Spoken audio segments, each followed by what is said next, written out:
Since its founding over 50 years ago, McLaren has been a powerhouse in Formula One, earning 12 Drivers' Championships and 8 Constructors' titles.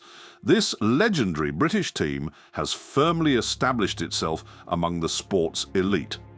So, let's dive into the fascinating journey of McLaren racing. It all began with Bruce McLaren, a talented driver from New Zealand who had enjoyed success with the Cooper F1 team. However, when he wanted to compete in the Tasman series, which allowed 2.5-litre engines, unlike Cooper's smaller F1 units, the team wouldn't support the idea. Determined to forge his own path, Bruce founded Bruce McLaren Motor Racing in 1963.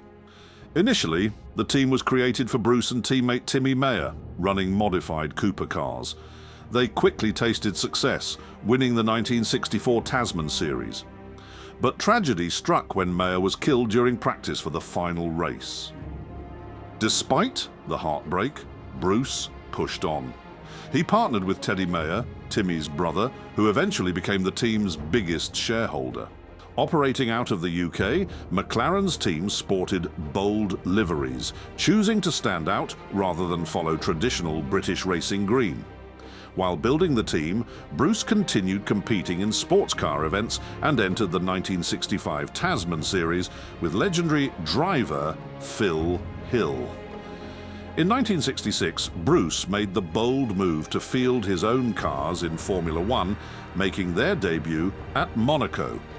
The M2B, designed by Robin Hurd, suffered from unreliable engine choices, including a Ford Indy V8 and a Serenissima V8. The latter at least earned McLaren its first F1 point in Britain.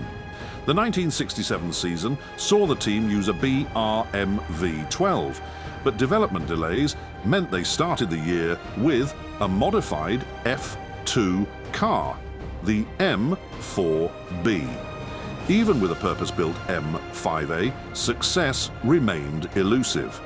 Things changed in 1968 when McLaren added reigning champion Denny Hulme and unveiled the Cosworth DFV-powered M7A. Bruce secured the team's first F1 win in Belgium, while Hulme won in Italy and Canada. McLaren ended the season second in the constructors' standings. The next year, they made further gains, with Bruce scoring podiums and experimenting with a four-wheel drive M9A, which proved unwieldy. Sadly, in 1970, Bruce was killed testing a Can-Am car. Teddy Mayer stepped in to lead the team, and Denny Hulme continued alongside Peter Gethin and Dan Gurney. In 1972, McLaren bounced back. Hulme won in South Africa, and the team racked up enough podiums to finish third in the constructors' race. Jody Scheckter made his F1 debut with the team that year. The iconic M23 arrived in 1973, designed by Gordon Coppock. It blended features from previous McLaren and Indy cars and became a long-term asset. Wins came from Hulme and Peter Revson. But it was Emerson Fittipaldi, who joined in 1974, that helped the team clinch its first drivers' and constructors' titles, winning multiple races throughout the season. Although 1975 was less fruitful, with Niki Lauda dominating, the M23 still proved effective. Jochen Mass even claimed a victory in Spain. In 1981, McLaren entered a new era by merging with Ron Dennis's Project 4 Racing. This marked a turning point. With drivers like Niki Lauda and Alain Prost, McLaren captured multiple championships from 1984 to 1986. Ayrton Senna joined in 1988, and alongside Prost, McLaren Honda dominated, winning all but one race. However, intense rivalry between the two led to major friction, and Prost left after 1989. Senna stayed until 1993, winning 3 titles with McLaren before moving to Williams. The mid-90s were difficult. Honda exited and both Senna and Prost were gone. McLaren formed a new partnership with Mercedes-Benz and brought in legendary designer Adrian Newey. This led to Mika Häkkinen's back-to-back titles in 1998 and 1999. McLaren's most recent Constructors' title also came in 1998. The early 2000s were a mix of highs and lows. In 2005, they had the fastest car but struggled with reliability. And in 2007, despite winning 8 races, the team was penalised in the infamous Spygate scandal, losing all constructors' points and paying a $100 million fine. Still, in 2008, Lewis Hamilton claimed a dramatic Drivers' Championship win. The constructors' title went to Ferrari, though. The following years were inconsistent, with 2009 starting poorly before Hamilton earned wins in Hungary and Singapore. In 2010, McLaren had a reliable car with clever tech like the F-duct, securing 5 wins but finishing second overall. In 2011, they remained Red Bull's main rivals, with Hamilton and Button each taking 3 wins. The 2012 season was rocky. Button won the opener in Australia, but the team struggled with tyre performance.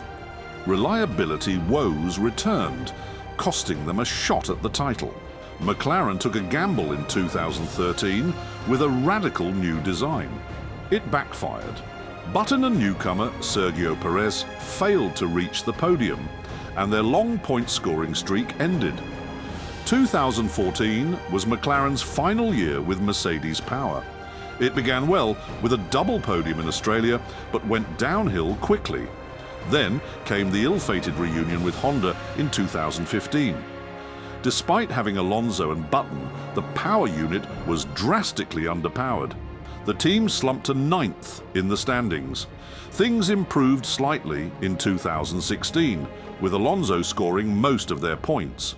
In 2017, despite a strong chassis, engine woes continued.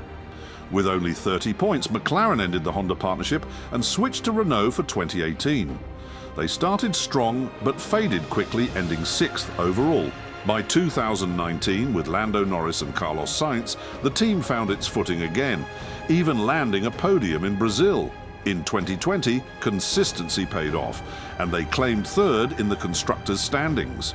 In 2021, powered by Mercedes once more, McLaren got their first win since 2012, thanks to Daniel Ricciardo at Monza, but finished 4th overall after a tight battle with Ferrari. The 2022 season saw McLaren struggle to maintain momentum, dropping to 5th in the constructors' standings. While Lando Norris continued to impress with strong qualifying performances, the car's lack of downforce and inconsistent race pace held the team back. Daniel Ricciardo, after 2 difficult seasons, parted ways with the team at the end of the year.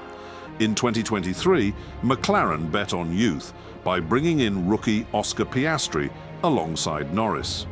After a slow start, the team introduced major upgrades mid-season that dramatically improved performance. Norris and Piastri delivered multiple podium finishes, and Piastri even took his maiden Formula One victory in the Qatar sprint race, signaling a new era of competitiveness. So now the big question is, when will McLaren rise to the top again? Let us know what you think in the comments below.